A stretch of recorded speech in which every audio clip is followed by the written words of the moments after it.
There's been a lot of complaints and criticism for, is now the right time to leave the country when there's so much going on in the city? What would you say to that? That there's always the right time to conduct the city's business and especially expand our cultural footprint that drives the local economy and making sure that we're making those connections that only embrace our cultural bearers. July 2022, the first time I asked Mayor LaToya Cantrell about her travels. She had just gotten back from her first Sister Cities trip to France and another trip to Switzerland. Do you know how much you've spent for the past two Sister City trips? Two Sister City, no, it's a collect. I do business on behalf of the city and not just in isolation of one sister city that you just mentioned.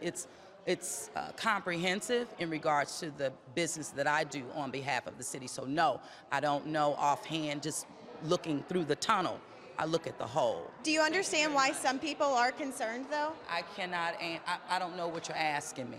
Through public records requests, WDSU Investigates later learned that trip to France cost the city more than $43,000, and the trip to Switzerland was over $10,000, frustrating community members. It's a shame that our mayor, she take lavish vacation on the taxpayer money in foreign countries while people are dying in the city of crime. WDSU Investigates looked at the mayor's itinerary for 2022. The mayor spent more than 2 months traveling across the country and even the world. It doesn't matter where the mayor is. When questioned about the travels, Mayor Cantrell's communication director said last year she can still lead the city while being out of town. Whether she's here or whether she's on an international trip bringing the culture of the city and all the genius that we have to other parts of the world, we're always focused on doing the job of the mayor of the city of New Orleans. Her travels haven't stopped in 2023.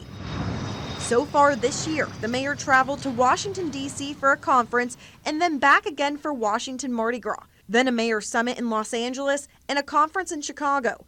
Then a leadership conference in Miami and the U.S. Mayor's Conference in Columbus. Then a fellowship conference back in Chicago, a trip to Los Angeles for the unveiling of the New Orleans corridor, and a trip to South Korea for a summit on world climate change. Nationally and internationally was invited, being the only United States mayor to participate in the World Climate Industry Expo in Busan, South Korea. Records show for that international trip, the city spent more than $34,000 on airfare alone for upgraded flights for the mayor, NOPD officer Robert Monlin, and communications director Gregory Joseph. Do you think that that was the best use of taxpayer money? Absolutely, because the city of New Orleans, we're a world-class city.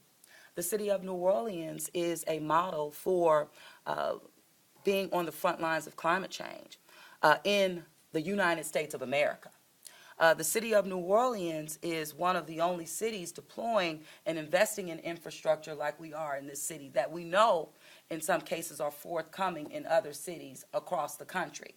With all 9 trips, taxpayers have spent over $110,000 for the mayor and city employees who traveled with her so far this year. And that doesn't include her current France trip.